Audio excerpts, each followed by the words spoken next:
2026 কোনে গঠন কৰিব চৰকাৰ?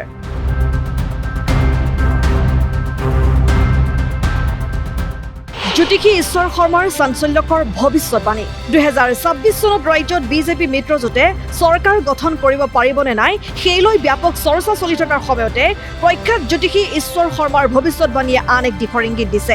ভৱিষ্যতবাণী মতে বিজেপিৰ নেতৃত্বত চৰকাৰ গঠনত অনিশ্চয়তা, চৰকাৰ গঠনত আহিব জটিলতা, বিজেপি দলৰ মাজতে হ'ব খামখেয়ালি। বাকী থকা দিনকেইটাতো শান্তিত চৰকাৰ চলাব নোৱাৰে মুখ্যমন্ত্ৰী হিমন্ত বিশ্ব শৰ্মাই। এইটো অহাবাৰ আহিব পাৰিব বা নোৱাৰে, এইটো আচলতে আমি কিবা কিবি এটা গণনা কৰি চাইহে বিশদভাৱে কথা ক'ব পৰা যাব। কিন্তু এইটো ঠিক যে এইখন চৰকাৰৰ এইবাৰ অলপ খেলি মেলি মানে অলপ ভুল বুজাবুজিৰ কাৰণে সিহঁতৰ ভিতৰতে বহুত খেলি মেলি হ'ব, যাৰ ফলত হয়তো পইণ্ট অলপ কমি যাব পাৰে, চৰকাৰ নহয় বুলি ক'ব নোৱাৰে। জ্যোতিষ চৰ্চাৰ প্ৰাণকেন্দ্ৰ নলবাৰীৰ গন্ধিয়াৰ জ্যোতিষী ঈশ্বৰ শৰ্মাৰ এই ভৱিষ্যতবাণীয়ে এতিয়া ৰাইজৰ মাজত বহুলভাৱে চৰ্চিত হৈছে। প্ৰথমতে এই ঘৰটোলৈ মন কৰক। অসমৰ প্ৰাক্তন ৰাজ্যপাল জে.বি. পাটনায়ক, প্ৰাক্তন মুখ্যমন্ত্ৰী প্ৰয়াত ডাক্তৰ ভূমিধৰ বৰ্মন, প্ৰাক্তন মন্ত্ৰী নীলমণি সেন ডেকাকে ধৰি কোন অহা নাছিল এই ঘৰটোলৈ? প্ৰাক্তন ৰাজ্যপাল জে.বি. পাটনায়কে এই ঘৰটোতে জ্যোতিষী ঈশ্বৰ শৰ্মাৰ দ্বাৰা পূজা আগবঢ়াই উপকৃত হৈ নিয়মিতভাৱে আহিছিল এই ঘৰটোলৈ। ডাক্তৰ ভূমিধৰ বৰ্মনক মুখ্যমন্ত্ৰী হোৱাৰ যোগ আছে বুলি কোৱাৰ কিছুদিন পিছতে হিতেশ্বৰ শইকীয়াৰ মৃত্যু হোৱাত মুখ্যমন্ত্ৰীৰ দায়িত্ব লাভ কৰাতে এই ঘৰটোলৈ আহি জ্যোতিষী ঈশ্বৰ শৰ্মাৰ পৰামৰ্শ লৈছিল ডাক্তৰ বৰ্মনে। আনহাতে নীলমণি সেন ডেকাক মন্ত্ৰীৰ যোগ আছে বুলি কোৱাৰ পিছতে নিৰ্বাচনত জয়লাভ কৰি মন্ত্ৰী হোৱা আৰু পৰাজয় হ'ব বুলি কোৱা বছৰ নিৰ্বাচনত পৰাজিত হোৱাৰ পিছৰে পৰা প্ৰায় আহি ঈশ্বৰ শৰ্মাৰ পৰামৰ্শ লৈছিল।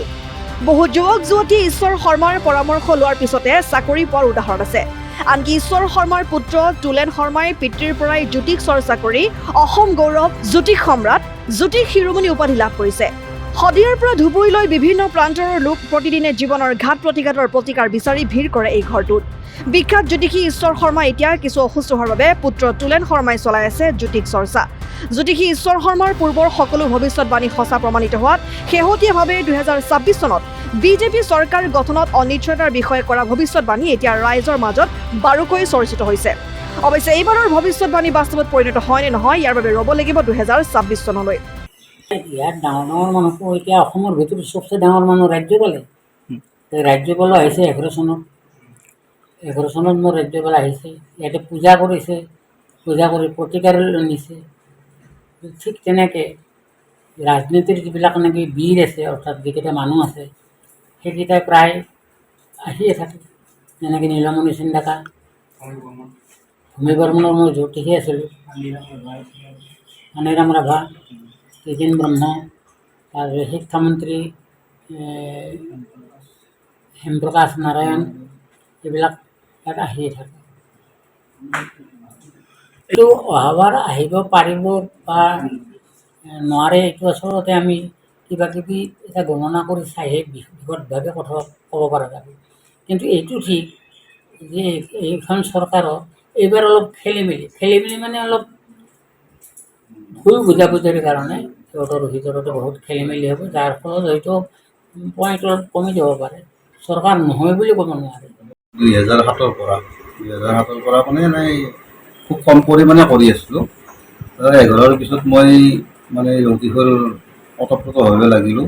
দেউতা আৰু দাদাৰ মানে নিৰ্দেশতে মই কামবিলাক চলাই থাকিলোঁ মানে সহযোগী হিচাপে। তাৰপিছত লাহে লাহে আগবাঢ়িলোঁ। এতিয়া মোটামুটি ঠিকেই আছে বাৰু। বাকী আৰু ধৰক মই এতিয়া বাহিৰত ধৰক গুৱাহাটী, নলবাৰী, বৰমা এইবিলাক জেগাত মোৰ চেম্বাৰো আছে।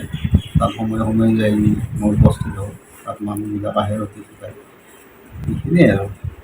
চৰ্চাটো আমাৰ পৰিয়ালত আজিৰ পৰা মোটামুটি 100 বছৰ আগৰ পৰাই জ্যোতিষ চৰ্চা চলি আছে। কাৰণ ইতিপূৰ্বে মানে গন্ধিয়াখন হৈছে জ্যোতিষৰ কেন্দ্ৰবিন্দু। আৰু আমাৰ যিখিনি ভাগি আছিলে সেইখিনিৰ পৰাই আদ্যনাথ ভট্টাচাৰ্যদেৱৰ পৰাই আৰম্ভ কৰি তেখেতটো ৰাষ্ট্ৰীয় সন্মান পোৱা ব্যক্তি আছিলে। তেতিয়াৰ পৰাই আমাৰ আজোককাহঁতেও জ্যোতিষে কৰি আছে, জ্যোতিষ চৰ্চাই কৰি আছে। তাৰপিছত ক্ৰমশ বংশগতভাৱে আমাৰ দেউতাহঁতৰ পৰা আমি 22 জেনেৰেশ্যন আমি জ্যোতিষী হিচাপে এটা প্ৰতিষ্ঠিত পৰিয়াল। তেনেকৈ বহুত আছে, তথাপিতো মানুহৰ নাম কোৱাটো আচলতে অনুচিত। কাৰণ বহুতে কিবা কিবি ভাবি পেলাই এইবিলাক হ'ল প্ৰাইভেট কথা কিছুমান থাকে, গতিকে প্ৰাইভেট কথাবিলাক ৰাজহুৱা কৰাটো মানে ভাল কথা নহয় আচলতে। গতিকে নাম নকওঁ আৰু এনেকৈ ধৰক যদি নাহিলে হয়, ফলপ্ৰসূ নহ'লে হয়, তেতিয়াহ'লে আমাৰ জগতটো বন্ধই হৈ গ'ল। কিন্তু কৰ্মশ মানুহটো ডেইলি বাঢ়িয়ে আছে, কমা নাই। নিশ্চয় ফলপ্ৰসূ হৈছে সিহঁত মানুহখিনি যিখিনি আহিছে, সেইকাৰণে নিশ্চয় আহি আছে। কিন্তু গোটেই অসমৰ মানুহে আহে আৰু ধুবুৰী দিয়া সকলৰ পৰাই মানুহ আহে। তথাপিও বিশেষভাৱে আমাৰ বঙাইগাঁও, ধুবুৰী, মচলপুৰ, নগাঁও, মৰাণ সেইবিলাকৰ পৰাও মানুহ আহে। অসমৰ বাহিৰৰ মানুহ আহে ইয়াতে, উৰিষ্যাৰ পৰাও বহুত মানুহ আহে, ভূটানৰ মানুহ আহে, নেপালৰ মানুহ আহে, ভাৰতবৰ্ষৰ বাহিৰৰ আন ৰাষ্ট্ৰৰ মানুহ দুই এজন আহে। ইয়াতে আমাৰ এতিয়া বৈজ্ঞানিক SG হেমিও আহিছিলে, মানে ৰিচাৰ্চৰ কাৰণে, জ্যোতিষ ৰিচাৰ্চৰ কাৰণে। ৰবীন ভট্টাচাৰ্যৰ ঘৰত আহিছিলে, আমাৰ ইয়াতে আছিলে। এনেকৈ 3-4 দিন ইয়াতে আছিলে। ক'ত আহিছিলে, মই প্ৰথমত মই চাকৰি নাছিলে, চাকৰিৰ বিষয়ৰ কাৰণে মই চাবলৈ আহিছিলোঁ। তাৰপিছত আমি একেলগে 10জন ল'ৰাই আহিছিলোঁ, কিন্তু আমাৰ 10জন ল'ৰাও চাকৰিটো হৈ গৈছে। মই কণ্টিনিউ আহি আছোঁ, মানে আমাৰ ঘৰৰ কথা চালোঁ। এতিয়া আমাৰ ল'ৰা জন্ম হ'ল, ল'ৰাৰ প্ৰস্তুতি মই আজিও চাব আহিছোঁ। এনেকুৱা মোৰ এটা বন্ধু আহিছিল, তাৰ নাম চন্দন ব্ৰহ্ম। তাৰ 11 বছৰ ল'ৰা ছোৱালী হোৱা নাছিলে। তাৰপিছত ইয়াতে পূজা দি কিনে এই 2023 অক্টোবৰত পূজা দিছিল। 2022 অক্টোবৰত পূজা দিছিল। তাৰপিছত 2023 অক্টোবৰত জন্ম হৈছিল। এনেকুৱা পাই আছো আমি, এইকাৰণে আহি আছো ইয়াতে। মই মচলপুৰৰ পৰা আহিছোঁ। News x report, Assam time.